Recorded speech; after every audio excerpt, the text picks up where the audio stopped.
ladies and gentlemen, we are live. It is January 26th, the great year of 2022. It is a Wednesday evening, this special edition of the Voice of Reason podcast. As always, my name is Sean Phillips, and I am joined alongside my two co-hosts, the great, the powerful Andy Van Beber and Travis Kirkendall. Gentlemen, how are we both doing today? Doing great, buddy. I don't Outstanding. I don't know how I'd want to throw on that good, great, and powerful stuff, but you know. But the man is back with us this week. We missed him last week, and we're glad he's back We with us did, this yeah. week. He's got that that 3 hour commute's a little bit too much though, Travis. I think. That's not. What's crazy Oh, is that that bad. sounds like Chicago. It's a 3 hour commute and a 10-minute drive. What it would normally be, Yeah, I So know, right? it's like that in the city. Yeah, but just to update, I we the COVID bug has hit us again. My son tested positive for what they believe is the Uh-oh. the Omicron variant. All How's he feeling? he feels fine. All he has is a fever. He doesn't sick in his stomach. He's no respiratory, no anything. He wanted to go to school today. He's like, "Dad, I'm good to go." I said, "No, son, you're running 101 temp." He's like, "Dad, I'm good to go." I'm like, "No, son, you're not good to go." So but I mean, Well, hopefully, I mean, that's the only thing I mean, he sat up all day, did his homework, did all of his stuff. He was just like, I'm good. I was like, well, I don't think did the, you let him play video games when he was done with homework? oh yeah, of course. Don't, don't be What silly. what what kind of stuff does he play? Minecraft, Fortnite? What kind of games is he all the rage about? Minecraft, he does this, Apex Legends.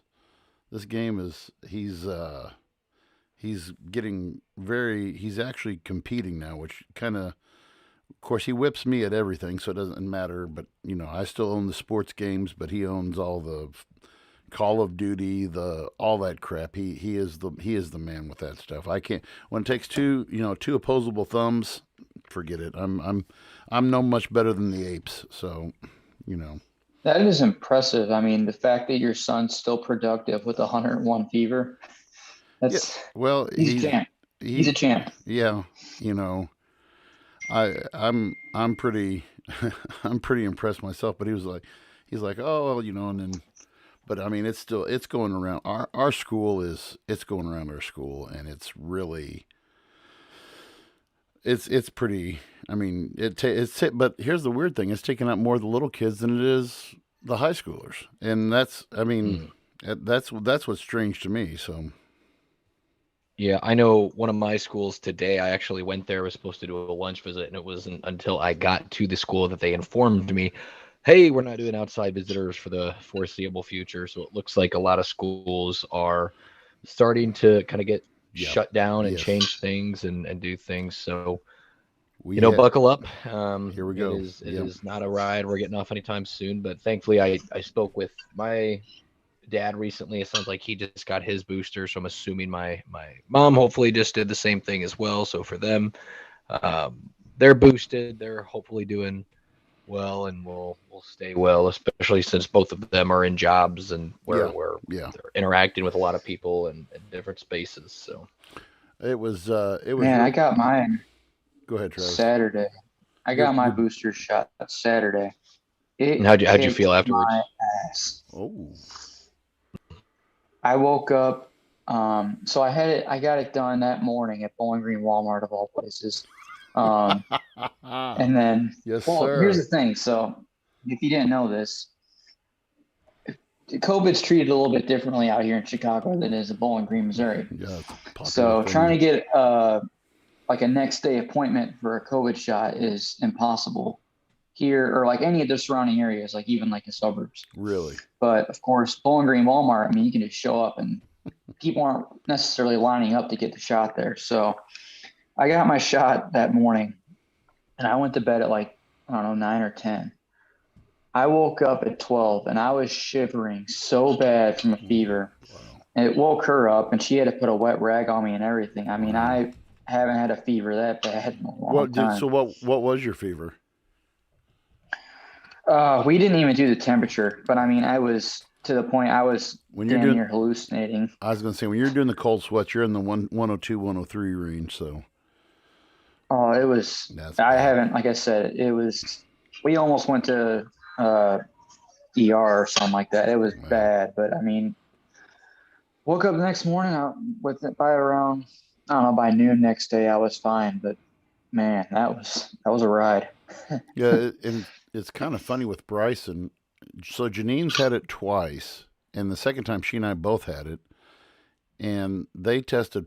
He tested negative. We tested him three. We tested both the kids 3 times while we had COVID.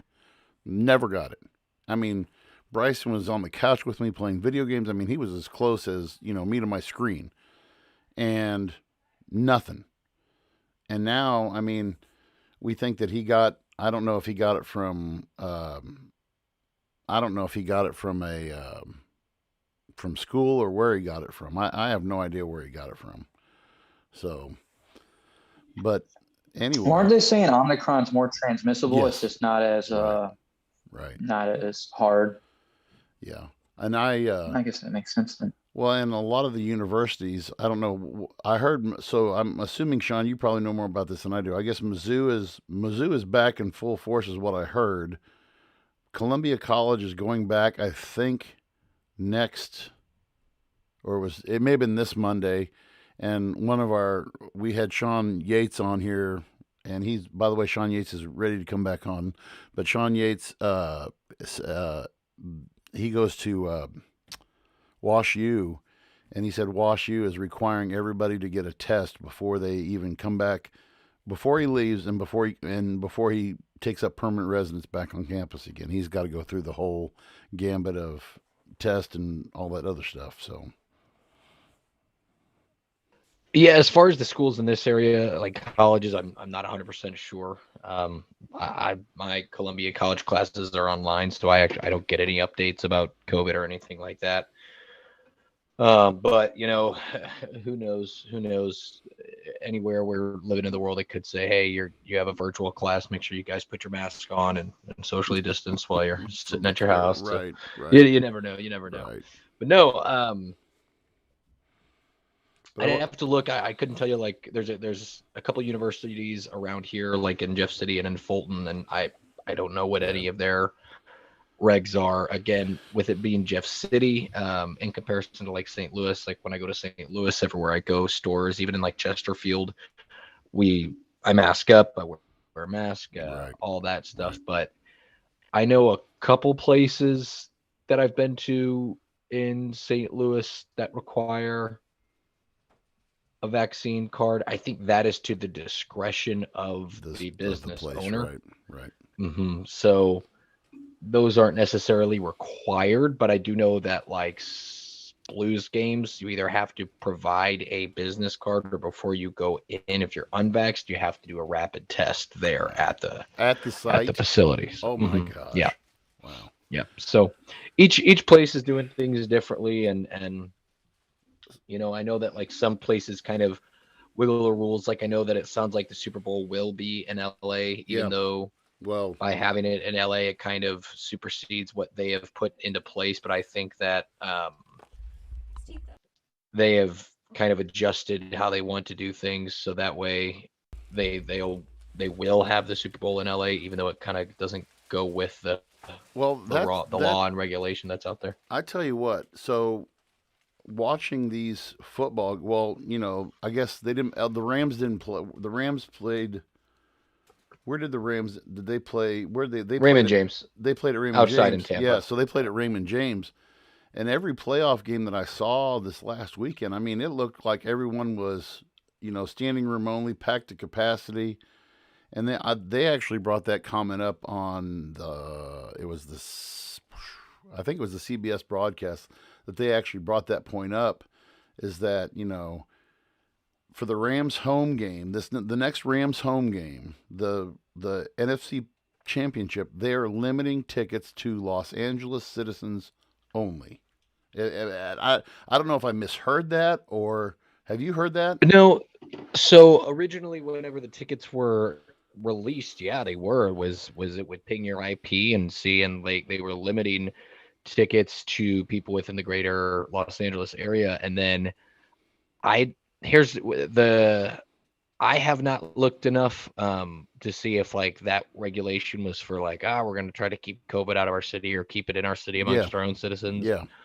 or whether or not it was like, hey, we're trying to give the Rams that home field Well, because San Francisco is a few hours drive away, and they travel. San Francisco fans they they, travel pretty I mean, well. that's only what is it? Is that like a three? Is that you said so? It's like a 3 or 4 hour drive, right?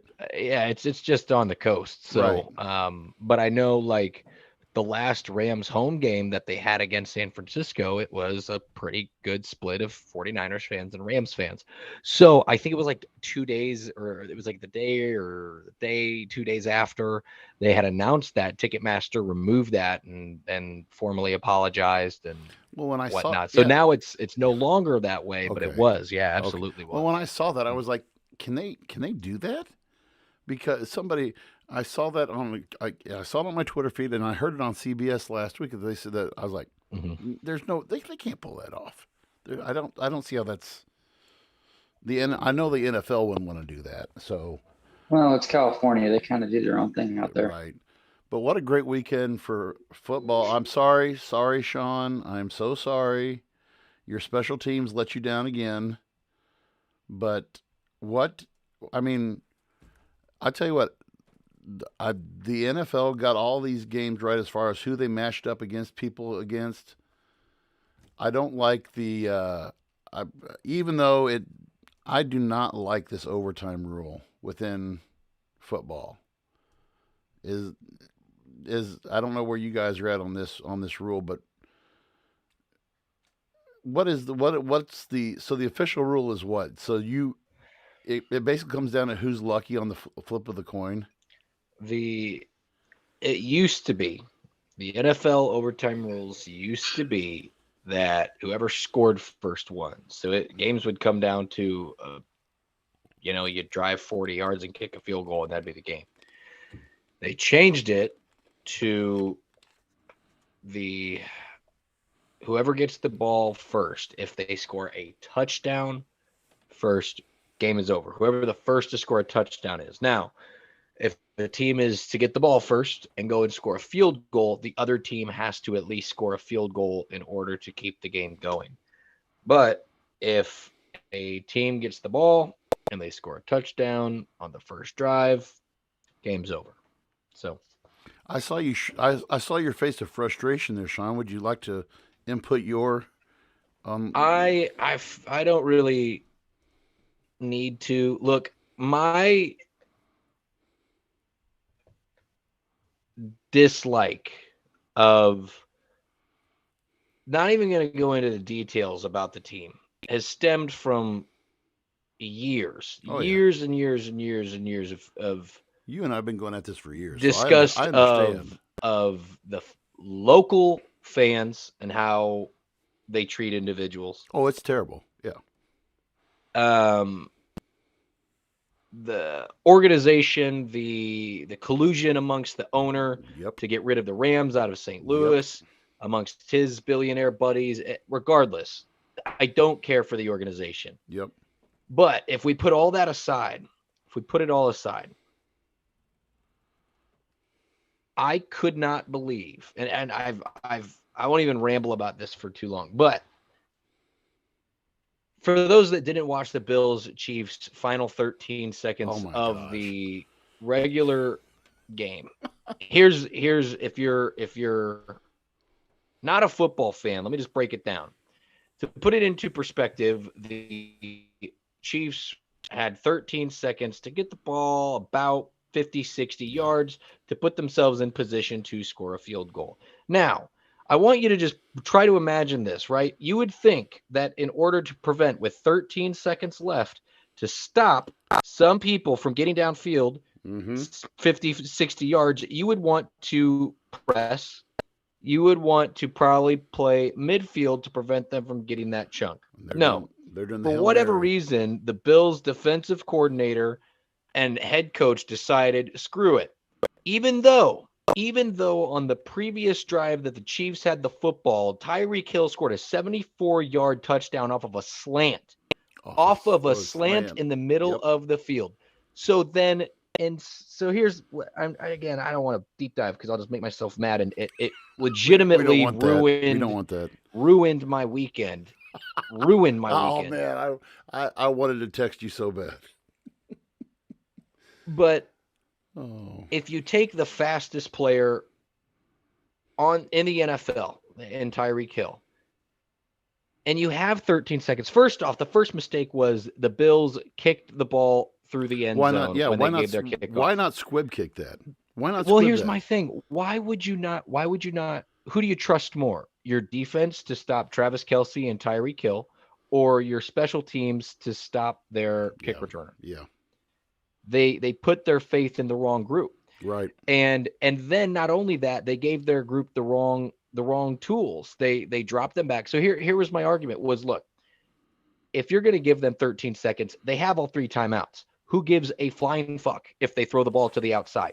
Who cares? Yeah. Who cares if they get the ball in? Right, because they're going to have 2 plays. Right. Yeah, they're going to have 2 plays. They're going to call a timeout. Whether or not they do it in the middle of the field or the sideline, they're either going to get out of bounds and stop the play or call a timeout. They're going to do it. They've got 13 seconds. Now, if you have Tyreek Hill and Travis Kelce, okay, one of the best route running tight ends in the NFL, bar none, and then the fastest wide receiver in the NFL, why you would not press them at the line? You have the first 5 yards. Hang them up. Yep. Now, again, even if it's 2 seconds to hold back Tyreek Hill, it could be a second and a half. And then instead of dropping all of your players 20 yards into coverage, throw them right this man is the fastest player in the NFL. By letting him have 5 yards is all he needed to get open for the pass because no one pressed him on the line. Mm-hmm. He then had an open 20 yards to just sprint. To do what he there wanted was to. No one. Right. The worst defense I've ever seen in my life. And they were the number one rated defense in the NFL. You deserve to lose when you do stupid shit like that. Yep. And it's the only unfortunate thing is, and I'll get off this and I'm not going to talk about it anymore. Mm-hmm. But in life, they tell you good things happen to good people and bad things happen to bad people.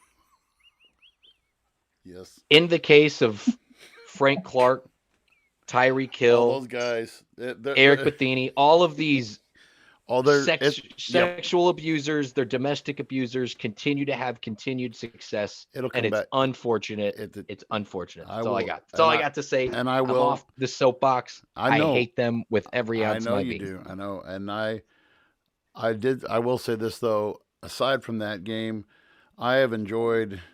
I will say this. I have enjoyed this. I've watched more playoff games this year than I usually just watch the Chiefs or the Bears, and I also watch the 49ers because I'm a kind of a closet fan of the 49ers because I like Jimmy G, and I've enjoyed watching these playoffs. Last week, not so much because there was 4 blowout games last week, and then this week was every game came down either to a touchdown or to a field goal, so they were all great games. But my biggest complaint has been this in a number of different games, and I've actually seen it more as a Bears fan than I have as a Chiefs fan.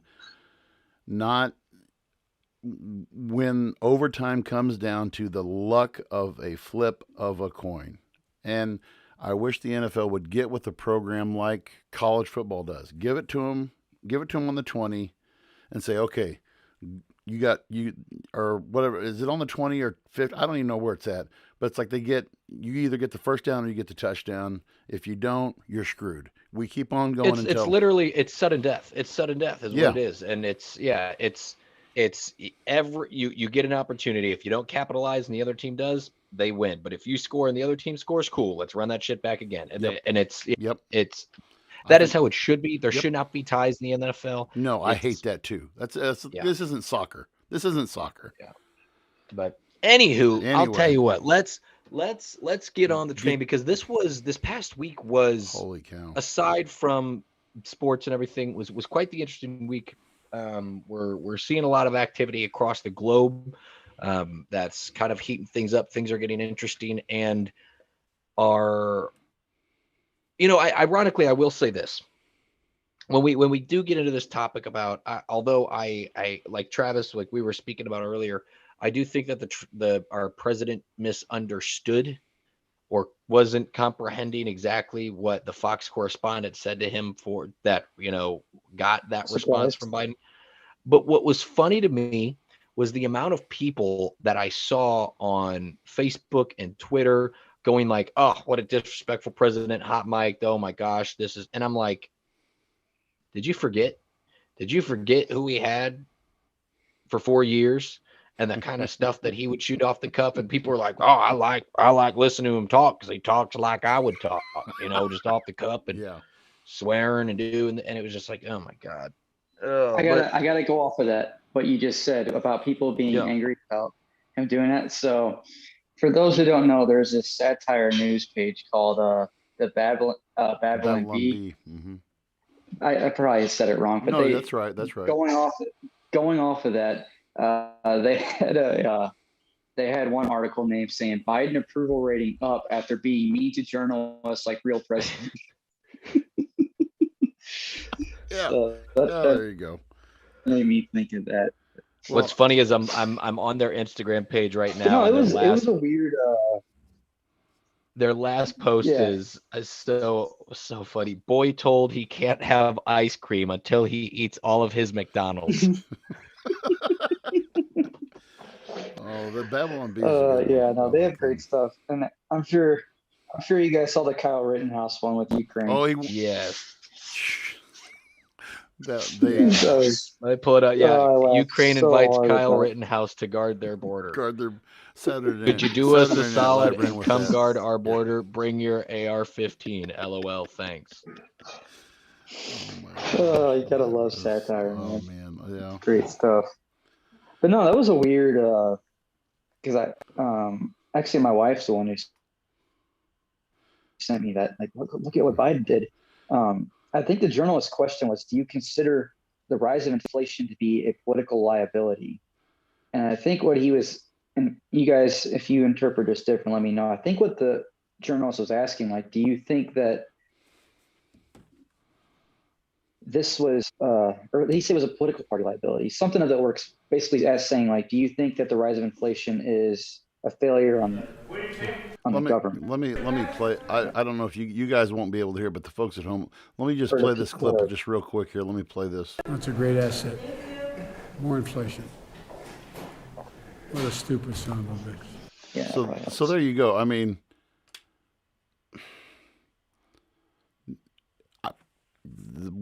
was it? I don't know if it's taken out of context. I mean, you call somebody a stupid son of a bitch. That's pretty.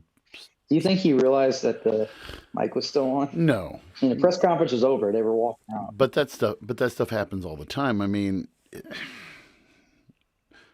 Joe Biden, and we talked a little bit about this. Yeah. Well, we actually wanted to get your input on this week too, Travis. Is one of the things that we looked at and we talked about last week, and we can revisit this again because I think we do want to hear what you have to say about this. But I mean, Joe Biden has worked himself into such a place now because of last week we had talked about how, we talked about this, and we're going to visit this a little bit later on in March.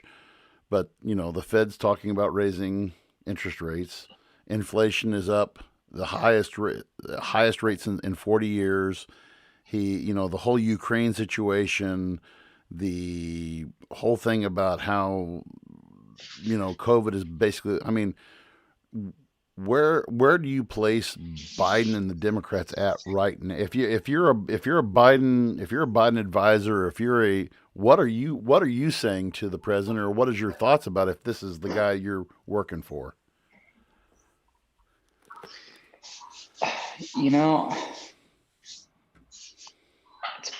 There's a lot to this question.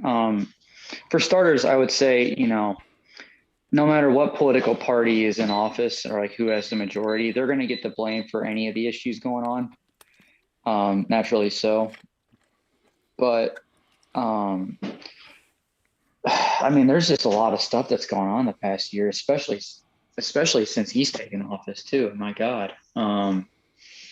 We'll get into the whole interest rate rise later. I mean, Right. that was kind of inevitable. I mean, they're going to have to do it eventually. And I think this whole issue started well before even Biden came in office too. I mean, if you really look at the history of when the excessive money printing even started and stuff like that. Yeah, what do you tell them? I mean, there's a lot of stuff going on. I mean, I think Russia is really testing our leadership right now. Well, go ahead and Not just Russia. I was going to say, go ahead and go into that if you want to, Travis. Go ahead. I've been tracking it pretty good. I mean, I've been pretty glued to the whole Ukraine situation. I think if you just look at since our new president's been in office, look at the moves that not only Russia has made, but China as well. Mm-hmm. I believe Trump was in office when we originally were having issues back in, Sean, correct me if I'm wrong, was it 2016 when there was stuff going on in Ukraine and we actually sent advisors over there and stuff like that? It was when Trump just got elected, am I right? Or was that something before? I know there was a huge I can't remember if that original spud with the Ukraine was in end of 2015 or 2016. I know that I went to Poland in 2016 that summer, and that was like off the cusp kind of, we just got activated, they sent us over there kind of thing, like, and it was supposed to be a joint training operation, but truthfully it was a show of force because in the matter of a few weeks / months shuffled many different NATO organizations and put us all there. So it was, I want to say, it was either end of 2015 or 2016. It had to have been.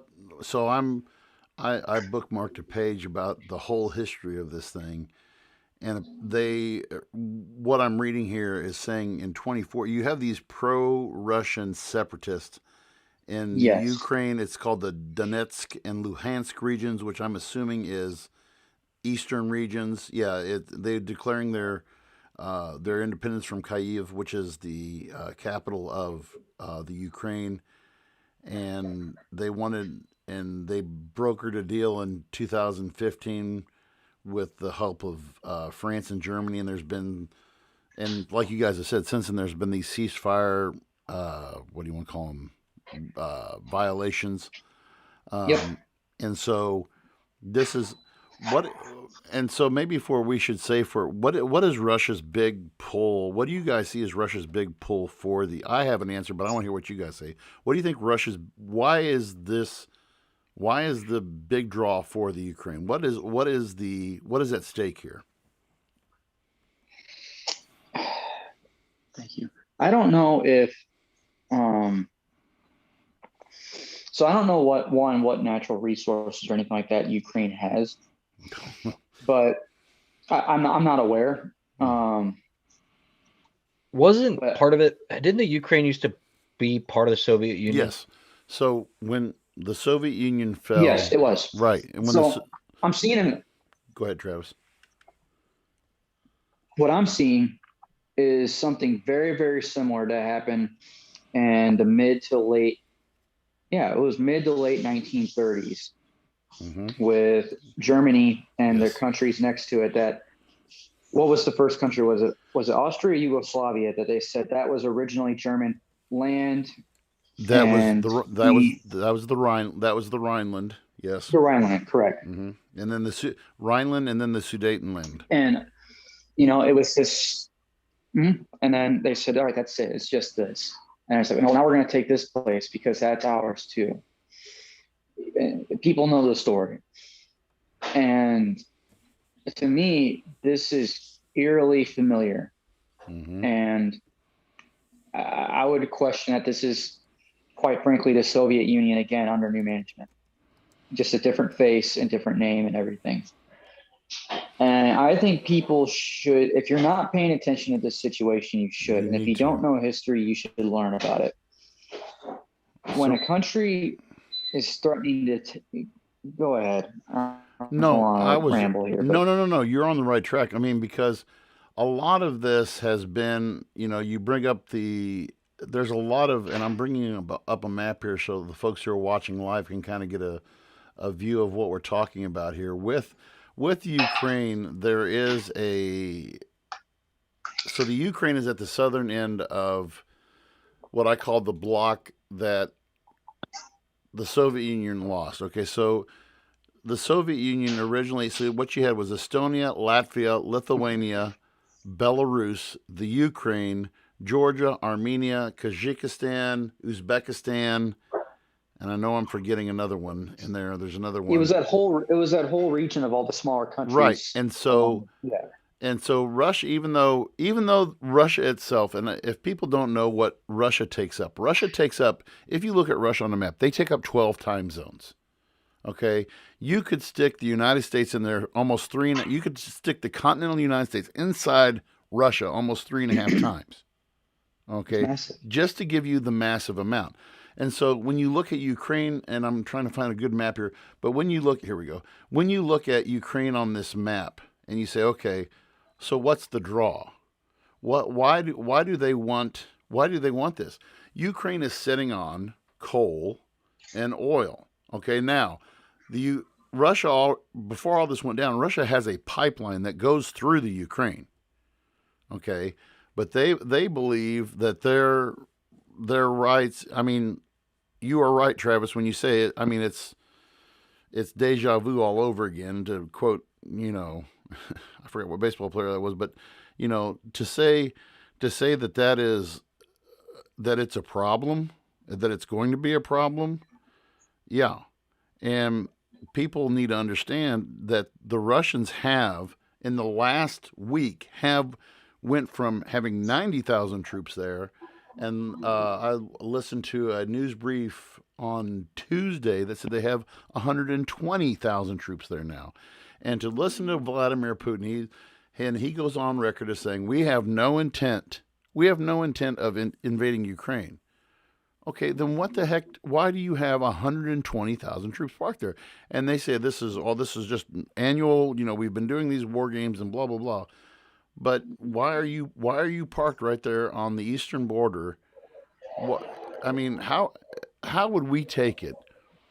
I mean, we'd probably laugh at it, but how would we take it if the Canadians get a full on mount, and they're sitting up there in the probably where one of our weakest border spots, let's say Montana, and they've got 120,000 troops parked up there. What does that look like?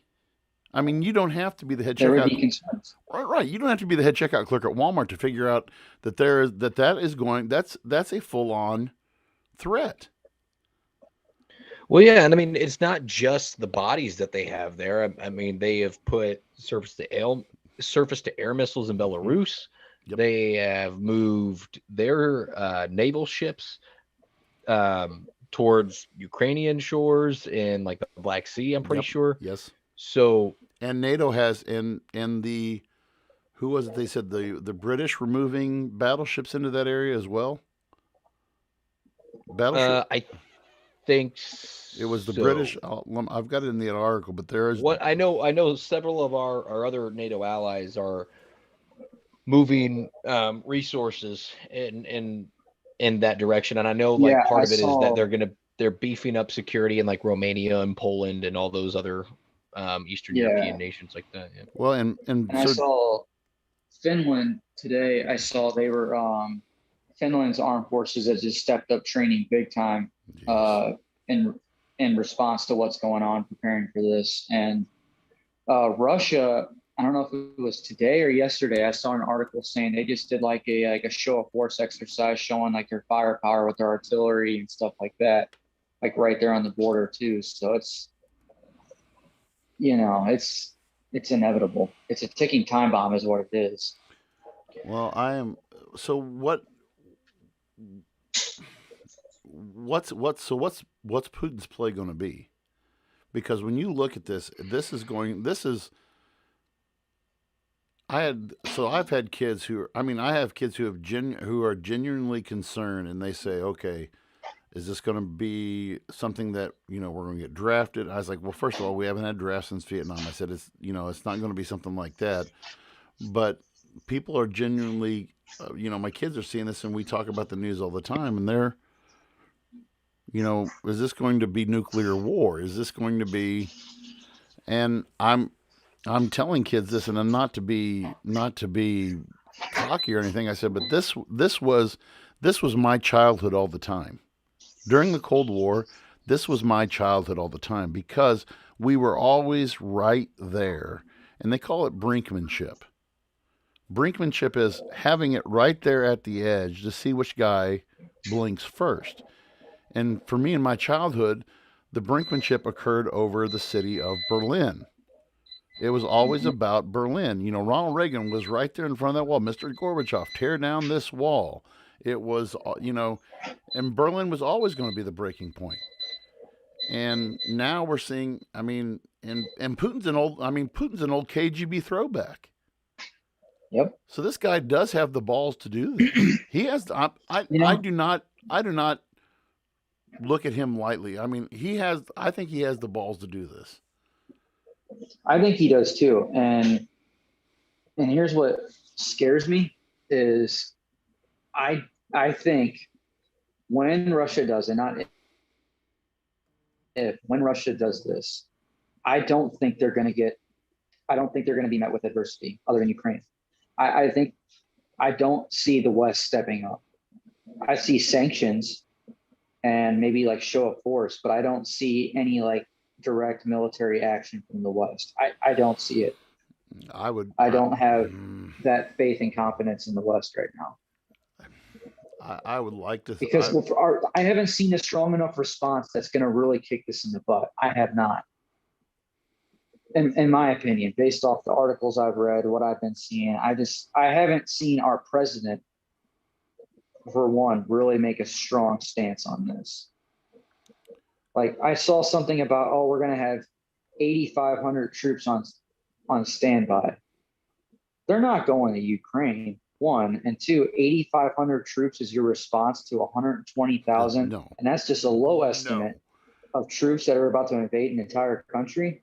That is such a weak response to me. And everything they keep saying they want to do a diplomatic solution, and there's a lot of politics at play here. Okay, but I think we're to the point that we're damn near past that. This has to be nipped in the bud. Like, I don't know how. I don't know. I'm not a politician, but we need to make a stronger stance than, we got 8,500 troops on standby. Well, that's pretty weak response from the U.S. in my opinion. Well, so here is for the folks who are, and you guys might want to pull it up on if you've got your phone nearby, but this is a map that this is from this was from this week in the Sun, in the one of the British newspapers. I think it's out of London, called The Sun. And what you see here, they're showing it looks like there are 3 regions here. Of course, Crimea was annexed by Russia from the Ukraine in 2014. We talked about that earlier. And then they have the Donbass region, which is occupied by pro-Russian rebels since 2014. Right now, they're showing, and they have some images of these tanks. They show these tanks some of the images from on the ground that they have, and the troop buildup, and what it looks to be I would say is probably, they don't have it's Varinza. This is videos allegedly showing Russian tanks massing in a field outside the city. And that, that looks to be probably about 200 miles from the Ukraine. And this is, so when the United States responds, though, we've got to, this is the kind of thing that frightens me, because it goes back to what you just said, Travis. 8,500 versus 120,000. Is that just a I don't want to say a political. And I don't even think that they're going to go to Ukraine. They're probably going to go to Poland to do like a show of force exercise, or they're going to go to Germany. Or now, Sean, when you were in Poland, how many guys did you say was in Poland when you were there? a couple thousand. It wasn't no 120,000. I'll tell you that. And we would come and go in rotations. So I mean, there were a rough guesstimate would be several thousand spread out across Poland during that time while I was there, and then I know the numbers rolled back, but I know that we kept units there. Like there's active duty components now that are there. I'm pretty sure. So, um, yeah, I really don't know. What do you guys think about the? So the other thing that I heard from Vladimir Putin is he's claiming this isn't a NATO issue because, first of all, Ukraine's not a member of NATO. NATO, just for a brief history lesson, NATO, They're trying to be. Yeah, they're trying to be. NATO is the North Atlantic Treaty Organization, which was formed during the Cold War in response to Russian buildup, communist buildup throughout Europe, and primarily around, like I said, Berlin. And so, and then in response, the Soviets formed what was called the Warsaw Pact. And obviously the Warsaw Pact is no more, but you have NATO. We used to have this group called CETO, which is the Southeast Asian Treaty Organization. But that is since disbanded. But, you know, Putin's claim, this isn't a NATO issue. This is a Russian. And again, Travis, I like your analogy you used earlier. This is Germany and Rhineland Part 2. Hitler said the same things. Right. And what was bad about it was Hitler. We kept appeasing Hitler, and appeasement, guys, is a dangerous game to play. And what really concerns me about Joe Biden is it seems to me that we're going to see a major appeasement play here. It's like, okay, if we give him, because we've already let him have Crimea, and I think if I remember correctly, there was. I read somewhere this week, I think there was like 3,500, 4,000 civilian, not military, but civilian deaths in the taking of the Crimea back in 2014. So this is not going to be when he goes in there and he's going to go in with 120,000 troops, and you've got tanks, and you've got boats, and you've got planes, and you've got all of this stuff. And why this isn't being put more out there on the media, it's still, second page news behind COVID. I mean, this is something that I think people need to really be looking at. I agree. And I think that, your students were asking, should we be worried about this? Here's what I said. If Russia takes Ukraine and there's no response, and they start saying, now we're going to take the next place, I'd say if there weren't red flags already, that should be history repeating itself lesson right there. That is a total red flag. And we made a mistake not making us a harder stand from the get-go. And personally, that's what I think is going to happen. We're going to let this happen. They're going to take Ukraine. And then it's going to say, well, now we want this place. And this is a Russian issue. Well, and so again, but to put other things into perspective, and this is another thing that that really hasn't been talked. Putin has got another problem right now in Kazakhstan. That was the other state I was trying to think of, Kazakhstan. Yeah. And this has been within the last 3 weeks.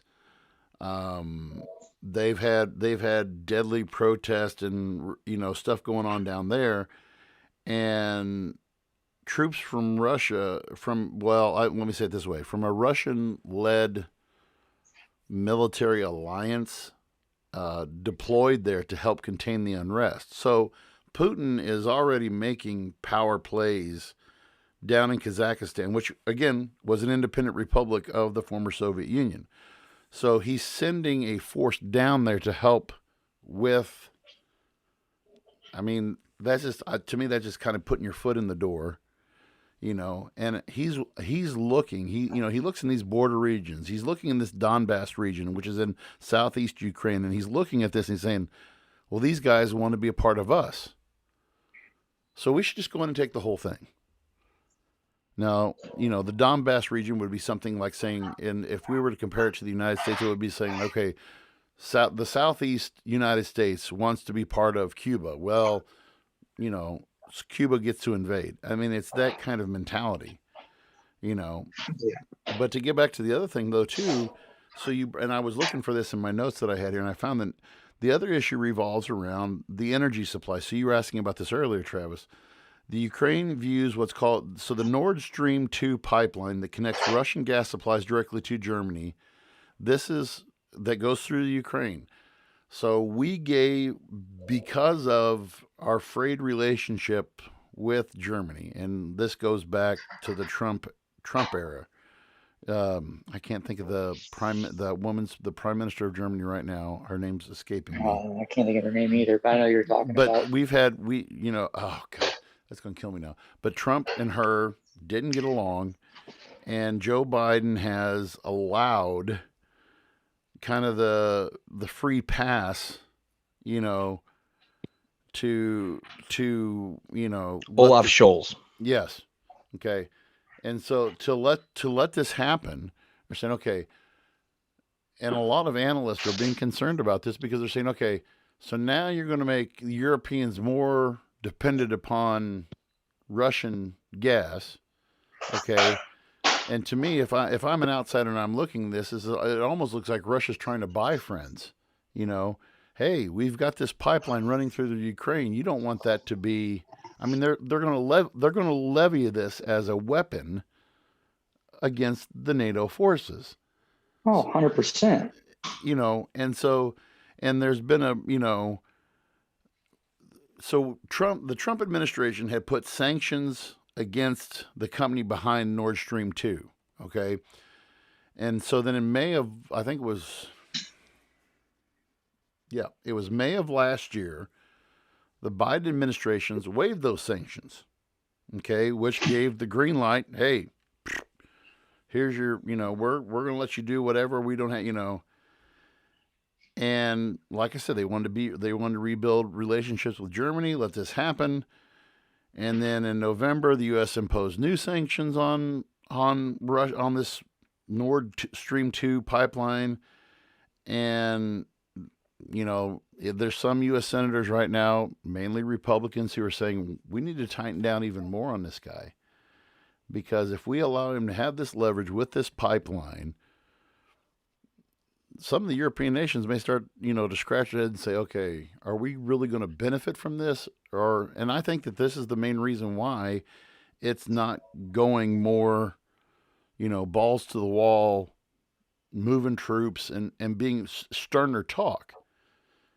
I mean, because when you're dangling, cheaper oil, I mean, and when you think about it, and Travis, you might know about this more than I do, but I remember when you guys remember our German foreign exchange students we had there at Clopton. I forgot which one it was, but we had one who came in and and it was during the Obama administration. And he said, "You Americans are complaining so much about $3 a gallon gas when we're paying the equivalent of $6 a liter in Germany."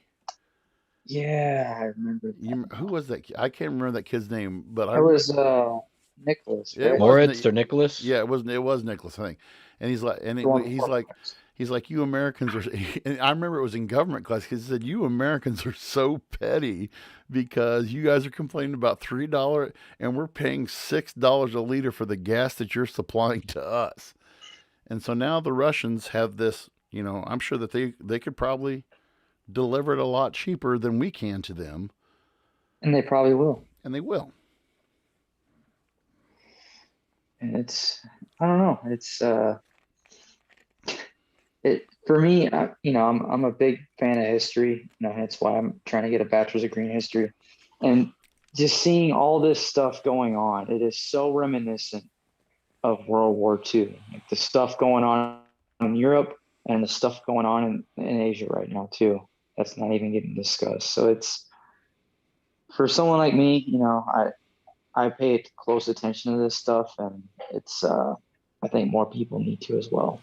Well, let me read this quote, and this kind of goes with what I just said. This is a direct quote from ABC earlier this week. It says analysts and U.S. lawmakers have raised concerns that the Nord Stream 2 will increase European dependence on Russian gas and could allow Moscow to selectively target countries such as the Ukraine with energy cutoffs without broader disruption to European supplies. Bypassing Eastern European countries also means those nations would be deprived of lucrative transit fees Russia would otherwise pay. So, I mean, Putin knows what he's doing. And, you know, he has the power to say we can put Ukraine, we can put Belarus, we can put Lithuania in the dark. And we will put them in the dark. So, I mean, if you do, and basically what we're doing right now is just a 30,000 feet flyover of this. But this is there. Again, I keep on coming back to why aren't we paying more attention to this? This is the verge of everybody from before my generation, our grandparents, our great grandparents. This is the very thing that we fought against. It's just under a different label now. You know, we fought the communists in such a way, you know, we looked at who the Russians were. We looked at the Russians as this group of power-hungry men. And it's labeled as this thing that it's for the people. And I'm sure in Putin's Russia right now, they're parading them in the streets. They're talking about, I mean, there's probably it's probably nationalism on crack in Russia right now. I bet. And so with this, he's making, you know, look how much better we are than the West. And Travis, I can't remember if it was Travis or Sean a while ago that said, you know, they're having these parades. They're. I mean, to me, this is just like the '80s, when every March in every October when they celebrate the Russian Revolution, they would parade these, you know, these ICBMs. They would tow them down the street on their trailers, and they would show off everything. And you're seeing these same kind of images coming out of Russia today. Yes, communism may have fell by label, but the same players, now they were the young players back in the 1980s. Now they're the guys, they're the crusty old men who are in control. And these are the guys who are pulling the shots. And to me, they want, I may be speaking totally out of my butt here, but they want redemption for the 80s. In my opinion, these guys want redemption for the 80s, and they're trying to turn. And when I read all this, when I see that Ukraine, Belarus, Lithuania, Estonia, Latvia, these guys are trying to turn back the clock to 1989 and to get exactly what they had. And Ukraine is just the first piece. When they can find these pro-Russian pockets in these different regions, and these people we want to be a part of the greatest country in Europe. We don't want to be lonely little Ukraine. We don't want to be lonely little Belarus. We want to be part of Russia. And I don't know, I'm on a soapbox here, but as a guy who lived through the last days of the Cold War, it frightens the living crap out of me. Well, let me ask you guys this. Where do you see this conflict escalating to with developing nations, newly industrialized nations like Iraq, Afghanistan, some African nations that we, you know, might have conflict with? Those are the typical, you know, wars of the 2000s that we've kind of seen. Like, the kind of war that we had in Afghanistan and Iraq is not the same kind of war that we're going to have with Russia. So with that said, where does the conflict go from here? Do you guys think that we are just expanding and extending the Cold War? Do you think that if there is an escalation, how high does this escalation go? I think if Ukraine falls and they're met with no opposition, I think we have a serious, serious problem. And I think without, I'm not trying to be like a doomsday or nothing, but I think if Ukraine falls the way I think it's going to fall, that is going to be the catalyst for a third world war. Agreed. That's what I think. When you look at, so let's rewind real quick. In 1939, and so we've mentioned the Rhineland, which was a former region of Germany that was taken after World War One. The Sudetenland, which was part of Czechoslovakia, which was on Germany's southern border. And Hitler said to the people at the conference the Munich conference, he said, "You give me this, and I'll go away." And then he annexed Austria. And we did nothing. And when they set their sights on Poland and they made the deal, the non-aggression pact with the Soviet Union, and the British and the French said, we will intervene if and it was, again, both Hitler and Stalin knew the level, what it was going to look like when they were going to back it up. And the French and the British were just throwing out brave words. And so when Germany invaded Poland on September 1st, 1939, and they walked in and they took a few of the major cities. And then we went through, they went through Poland, and then we went through this, from October of 1939 until April of 1940, it actually called it, instead of the Blitzkrieg, they called it the Sitzkrieg because there was nothing going on. They said, okay, so he's done. When appeasement is the policy, and I'm not saying that we're appeasing him, but if you sit back and continue to let this gathering amount of troops occur, and you don't, like Travis said earlier, if you don't do a show of force, and I don't know what that's going to look like, if that's like testing off, lighting a serious off. one. Yeah, moving a complete battle group, not just a couple of battleships, but a complete battle group from, I don't know, say start moving them from the Persian Gulf and get them around there, something like that. Get them in position. Get them where we're going to say, look, you launch your 120,000 troops, we can reduce them to ash in a matter of minutes. You've got to, you can't just, like you said, Travis, and we beat this dead horse, but 8,500 troops is, that's fighting a forest fire with a water gun. You're not going to get anything accomplished with that. And I would caution people as well. Even though all this is going on, and this is like the one thing that's kind of getting headlines, not quite as COVID yet, and it should get more. Do not forget about China and the Pacific. Pay attention to what China's doing while all this stuff goes on. Because I guarantee if all the focus goes to Russia, Ukraine, or something else, there's going to be a move there. This is speculation, but I really feel like this is history repeating itself. Oh, we're seeing it, yeah. When in the Korean War, when China told us to back off, when we were getting close to the Yellow River, and the Chinese told us to back off, and Mao said, I will launch a 1,000,000-man army I will basically the hand of God down upon you. And MacArthur's like, well, let's go get him. And Mao just let out, I think it was like 200,000, and I say just 200,000 of the troops come across the Yellow River. And those guys pushed them all the way back to from the border of China and North Korea all the way back to the demilitarized zone at the 38th parallel in a matter of weeks.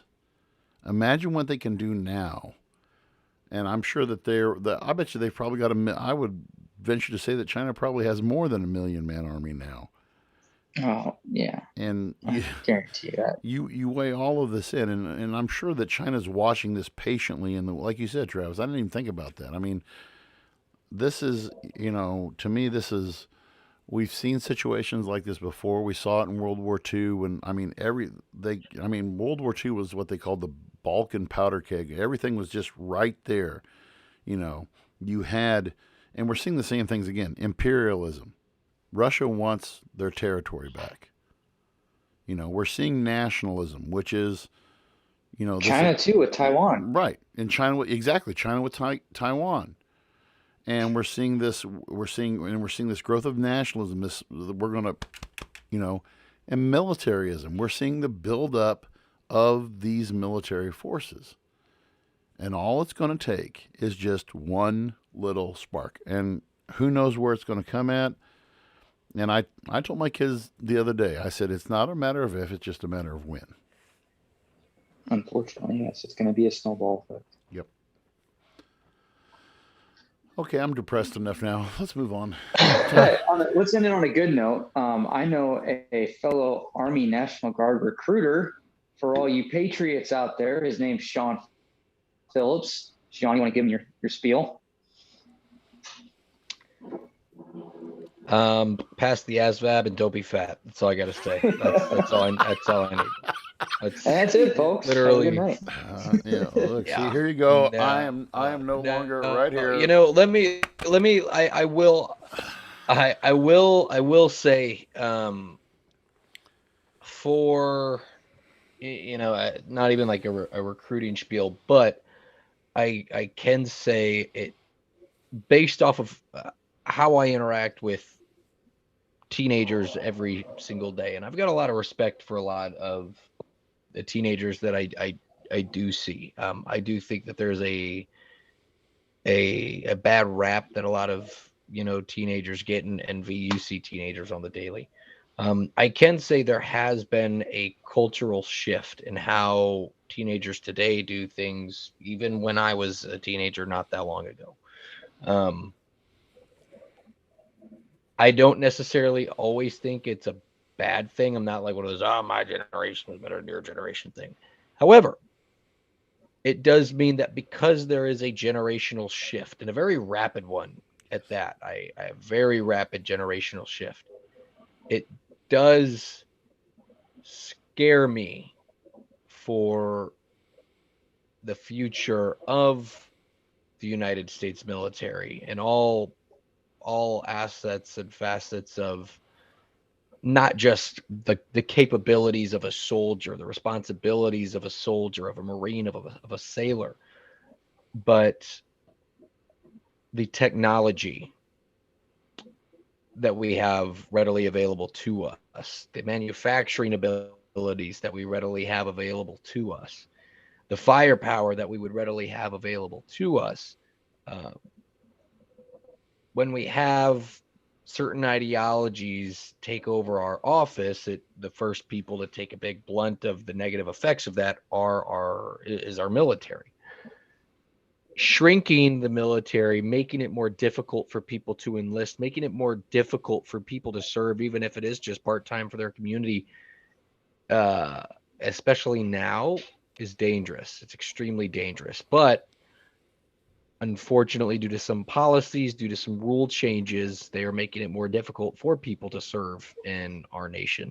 And as our generation shifts and as people change and as young people come up, more and more and more and more and more are disqualified every single day and without ever having a chance for things that wouldn't have disqualified you back in the day. It is scary when we look at things that are happening in Russia. It is scary when we look at things that are happening in China. And I understand why parents are nervous. I understand why a lot of people are unsure, but it makes me very appreciative of those ones that step forward and take it on head on. So times are a changing, and they're going to be interesting, and we all have a front row seat, so it'll be quite interesting to see how things change. But with that said, I do hope that your week, for our listeners, I hope you guys have enjoyed your week. I hope that we can sprinkle on a little bit of insight for your Thursday morning or your Friday, whenever you guys do get the chance to give this a listen. If you didn't listen to us live, but I hope you all enjoy your weekend. It should be a good one. I hope the weather is nice where you're at, or starts to warm up, but not too Yeah, hot. As we know, that's a whole other issue we haven't tackled yet. yeah, we're going to deal with that before long. But gentlemen, before we sign out of here, is there anything you guys would like to add for our to our conversation or to our guests before we go? Do want to think we actually had a very nice. I was looking at the results from last week's show. We had a nice little. I think we struck a nerve last week. We had a nice little spike last week of. We actually had one of our highest viewing audiences on YouTube last week. I was quite impressed with that. Thank you guys. I know that some folks are sharing because when you see spikes like that, you know that you guys are listening and you like the content. We appreciate that. Yes, absolutely. It's always nice, and again, make sure if you guys do find yourself having time, please like, please share, please subscribe, do all those good things. Again, find us anywhere you guys do listen to your podcast, Apple Podcasts, Podbean, Google Podcasts, Spotify. You can listen to us, but no longer Neil Young. Neither here nor there. We just, But again, check us out, please. Facebook, Instagram, Twitter, YouTube, right here. Again, I'll repeat it again. Facebook, the Voice of Reason podcast. Again, just like, share, subscribe, be a friend, tell a friend. Again, as we grow, the better our content gets, the more that we're able to put out there, the more we're able to put forth. So again, from the bottom of our hearts, I do thank you all for giving us a listen. And we'll be back shortly. We'll be back hopefully on Monday. If anything changes, we will keep you updated. And I hope everyone has a great rest of their week. Enjoy your weekend. See you guys. See you.